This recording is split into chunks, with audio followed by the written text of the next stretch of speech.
How's it going, guys? Winter Kills here, and welcome to a brand new set of locals feature matches from May 1st. And here in round 2, actually, we had to scrap the round 1 feature match because it is, yeah, it's pretty unusable. We'll just go ahead and leave it at that. So there's only going to be 3 rounds for the May 1st locals. And of course, I'll be continuing to double upload over the next couple of days. I hope you guys have been enjoying it. Just trying to get caught up on feature matches, if you will. So, it looks like here our Earth Machine player, with my friend Adam on the left there, has opened a pretty unplayable hand, which tends to happen sometimes with the Earth Machine deck due to the nature of a lot of the monsters in the deck. Cards like Dozer, Trencher, Tunneler, Derrick Crane, Bullet. Cards that are very reliant on seeing other cards, and when you don't see those other cards, you really can't do too much. And it looks like he does have double Dozer, Derrick Crane, and Ash in hand, alongside one other card, and Tunneler, it looks like. So yeah, as an Earth Machine player, I know that's a pretty bad hand. I know other Earth Machine players watching know that that's also a pretty bad hand. Double Dozer, Tunneler, Derrick Crane, Ash, you really can't do much there. You gotta kind of hope that Ash will give you a lot of mileage, and that you'll get another turn. But we got Phantom Knight BA here on the right, getting started with some Phantom Knight shenanigans, linking into the Cherubini, and we'll see what he opts to send here. It looks like Cloak off of that Cherubini. So Cherubini will gain, I think, maybe like 200 or 300 attack or something like that, and he's going to link the, I think that's Stained Greaves on the field there in that far right zone.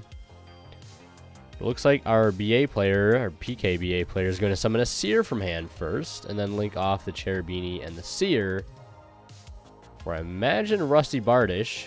Yep, so we'll go for Bardish. And won't get Seer effect here, but he will try to use Bardish effect, and he does have the Ash for it. So that's a very, very good Ash. That's going to stop potentially 2 Fog Blades and some Graveyard setup. So very, very solid hit there. If you've got an Ash to hit, you know, 1 interruption, essentially, if you're the Earth Machine player, you know, you got to time it pretty well. It was definitely well timed. But now we're going to see the gloves activate in the graveyard to send Wings, I believe, which I think can act as kind of a Monster Reborn in the graveyard for Phantom Knights, kind of similar to Fogblade. So it looks like he'll banish Wings, and you can revive either the boots that he has in grave or the cloak. See which one he wants to revive here. You could also see a possible rank 3 play here. Looks like he's going to bring back the cloak. We'll see what he goes for. He's already used the effect of boots to special summon to the field while he controls the Phantom Knight. Dante won't make an appearance, unfortunately, but we're going to see him summon the Break Sword, and that will trigger Bardish's effect since the Dark Xyz was summoned to his own at points 2 to pop a card on the field. He'll pop his own Break Sword. Break Sword's effect will activate to summon 2 Phantom Knights from the grave, but their levels are both increased by 1. So he's going to set up a rank 4 play here, and going to summon a rank 4 monster that I actually don't know what it is. I actually don't know what that card is, to be totally honest. There is a perfectly placed glare right on top of it. Yeah, I'm not sure what that is. But either way, he's going to banish Boots from the grave. And, oh, that actually might be Dark Rebellion Xyz Dragon. It is a ghost rare. Yeah, I think that's Dark Rebellion Xyz Dragon. So he's going to set Fogblade and one other card. And hopefully our Earth Machine player has drawn an engine piece here, and he picks up a Harvester for turn. Absolutely incredible card to have here. Of course, there's no use in chain blocking with the Derrick Crane because Fogblade will break that chain block. And we're going to see the rank up. The new rank up quick play being activated on the Dark Rebellion Xyz. He's going to banish the Seer from the graveyard. And if he's going for the Xyz that I think he's going for, I think that's the Requiem Xyz.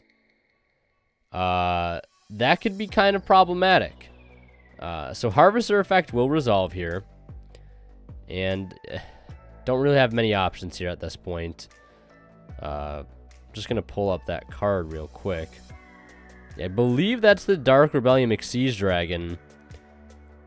says during other player's turn, when your opponent activates a monster effect, you can attach one material from this card, negate the activation, you destroy that card. Then you can special summon one Xyz monster from your graveyard. And that is not a once per turn. So he basically has 3 monster negates, 3 solemn strikes, if you will, on the field right now. And, you know, as an Earth Machine player myself, I don't really see that there's a way to play through this. Unless our PKBA player decides to use the negates at the worst possible times, then maybe there's a chance. But it does have 2,500 defense. There's still one unknown set that is actually still a Fog Blade that we know of. That's going to also, you know, be kind of problematic. So Derek Crane is going to attempt to activate. He will detach the cloak. And then we'll negate and destroy the Derek Crane. He's got Trencher and Dozer in hand. He's also going to get to revive the Break Sword from the grave. And that's going to trigger Bardiche. And that is going to pop his Goliath, leaving him with no cards left in the field to tribute. And yeah, that was just an absolute blowout. You know, it doesn't help that he opened an unplayable hand, but we're into game 2. BA PK up 1-0 against the Earth Machine deck. And our Earth Machine player starting with a copy of Anchor Drill. And he's also going to summon out Derek Crane. And a copy of Ancient Gearbox. And a copy of Bullet.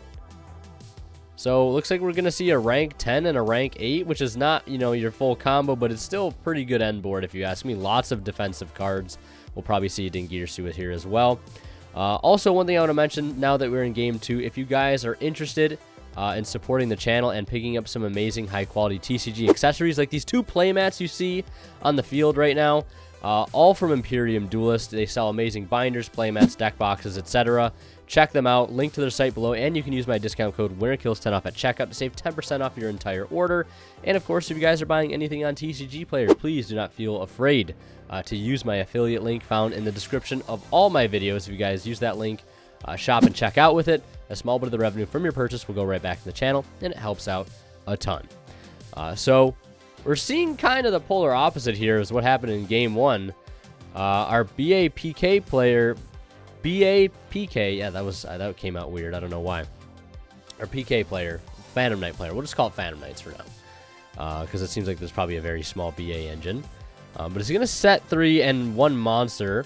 And our Earth Machine player has a Dingirsu and a number 81 with 1 set. I mean, it's not your normal combo, but, like, it's enough, right? Those are 2 very kind of oppressive cards to have on the field turn 1. Basically just by vomiting his whole hand onto the field, but, you know, it's certainly better than nothing. And you can't really get Bullet and Derek... You can't get Bullet onto the field and Derek Crane onto the field without having to go through your normal summon a drill and things like that. So you might as well just go for the Ding. And depending on what that last set card is for our Earth Machine player, it could be very, very strong. Could be a possible overdrive, which would be huge, especially paired with the number 81. So it looks like Ding is going to swing it over the set, which ends up being a copy of Gloves. And then number 81 is going to try to get in on the action and swinging for a big fat 3,200. But Fogblade might have something else to say about that. Now, he could protect with number 81. But I don't know if he is or not.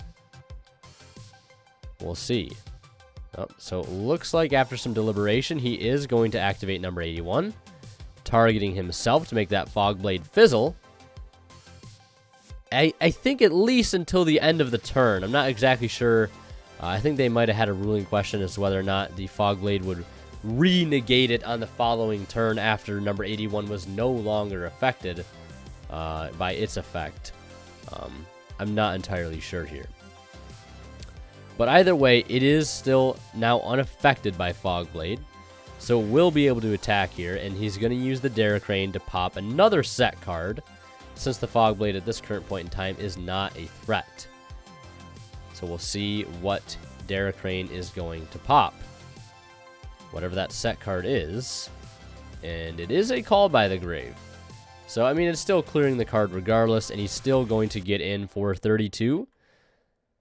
So it'll drop him down to 4,800. Quite a bit of damage there off just one monster. Now, we could see a Zeus here as well. Especially going right over top that Dingirsu could be pretty strong, especially with the number 81 on the field being able to apply its effects.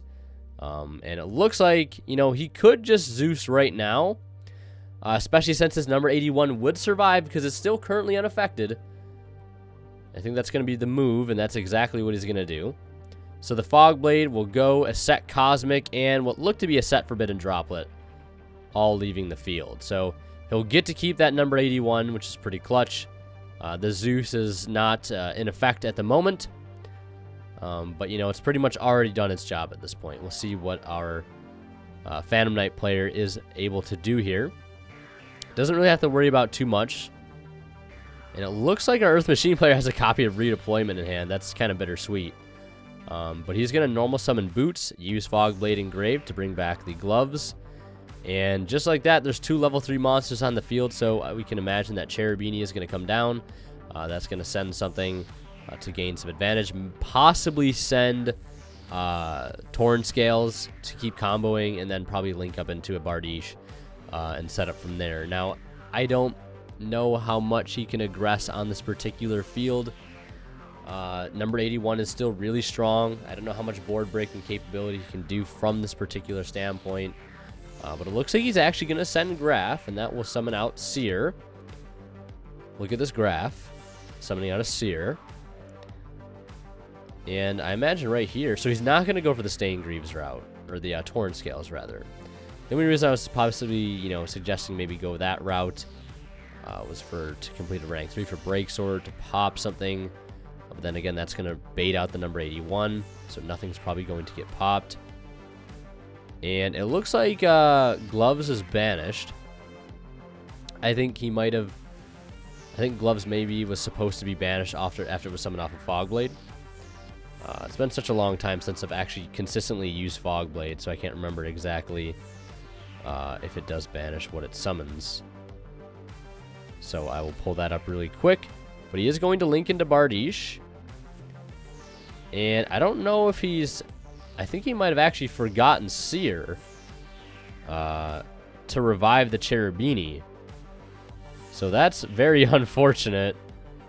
So no Seer effect here, solely because he has forgotten. Yeah, special summon it, but banishment leaves the field. So yeah, the Gloves was supposed to be banished off that Fog Blade. Just wanted to double check.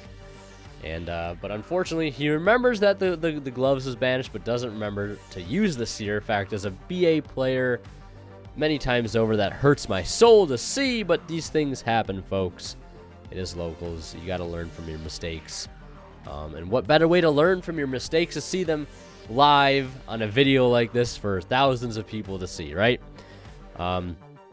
So it looks like, you know, after realizing that his end board is a little bit less than it should be, ending on 2 set with a Boots on the board with that Bardiche, our Earth Machine player is going to decide that in the end phase he's going to use number 81, possibly targeting itself, just so we can get Bullet to add back the box, and then box in turn will add another card with 500 attack and or defense. He was looking at Tunneler, but now going to grab a copy of Trencher. So he'll draw for turn, and we'll see what he can do here. Establishing game is going to be pretty hard with Derek Rain being banished, but I think our Earth Machine player here, my friend Adam, I believe he is on double Derek Rain. So establishing game is definitely possible at this point without the help of an Overdrive. Which I believe in his current build, the only traps he's running are 2 Overdrive and 2 Ice Dragon's Prison. He's also playing 3 copies of Forbidden Droplet. His list varies a little bit from mine, which I will be doing an updated Earth Machine deck profile for you guys to kind of wrap up one deck 1 month. And there will also be a guide video as well to follow that up. So be on the lookout for that. So Heavy Forward getting played, then Redeployment being played, discarding that Ancient Gearbox, basically free discard fodder here. Adding Fortress and Citadel. I suppose the Citadel could also act as the other level 10 for Gustav and then into lead. But he just needs to be able to punch over for just enough damage. And that Bardiche, I believe, is sitting at 2100, so it would be just short by 100 damage. He's going to normal summon Harvester. He's going to attempt effect. We're going to see a Fog Blade on that, which is not normally an issue, but since he doesn't have Riverstormer engraved, it might be a little problematic because I think he needed that for Dozer access, and it's unfortunate that box cannot search Dozer. Now, one thing that could technically happen here, since he does have a Trencher in hand, I believe, he could actually use the Trencher in hand to tribute off that Goliath. That would trigger Goliath effect to reattach, and he could attach that to his Zeus or back to his number 81. Looks like he's going to pitch Trencher and Fortress for Fortress. And looks like Lancia is being chained to the summon of Fortress. Now, leaving the Citadel in hand is very good because if he wants to link off that Fortress again, he can bring it back because he has the perfect discard in hand. And I think that's what's going to happen. I think he's going to link those probably into Knuckle. I don't think Ballista's the move here. So yeah, we're going to see Knuckle, and then we'll see Goliath effect here, hopefully. Looks like Goliath, no effective Goliath here to reattach. I don't really see a reason not to use it. I think he might have just forgotten it here. Being under Lancia is pretty stressful in the Earth Machine deck. Turns off quite a few cards. And he's going to overlay into Juggernaut. And that is just going to be, I think, game right there regardless by, you know, Juggernaut attacking over his 2 monsters at 4,000 already. Because Juggernaut can attack monsters up to the number of materials it has +1. And then in game 3, Allure of Darkness to start things off. And it cannot resolve. Did not draw into any dark monsters. And there was a dark for his next 2 draws after that. That is extremely unfortunate. I think I was actually sitting right next to these guys as they played their match, watching this happen. And seeing this was very, very unfortunate. Our Earth Machine player did open the stones. He does have a Lancey in hand. Dozer Cruncher. His hand was pretty nuts. So you really do hate to see that happen there. And Allure of Darkness putting an early end to that game 3. He probably didn't need to shotgun the Allure. He could have probably set the Fog Blade and the Call By and passed. But our Earth Machine player, I believe, probably would have had enough to play through that. And who knows, maybe secure a game as well. But yeah, that's going to do it for this match. Hope you guys enjoyed. Be on the lookout for the upload that will be going up later today. So yeah, be on the lookout for those. And thank you guys so much for watching. Leave a like if you enjoyed. Drop a comment. And of course, don't forget to subscribe if you haven't already. Helps out the channel a ton. And yeah, as always, guys, we're going to kill Senate. We'll see you guys in the next one. And last but not least, a quick shout out to all of the YouTube members supporting this channel. And a special thanks, of course, to our Divine Level channel member, and he is Cadillacs84. Thank you so much for your continued and very generous support of the channel.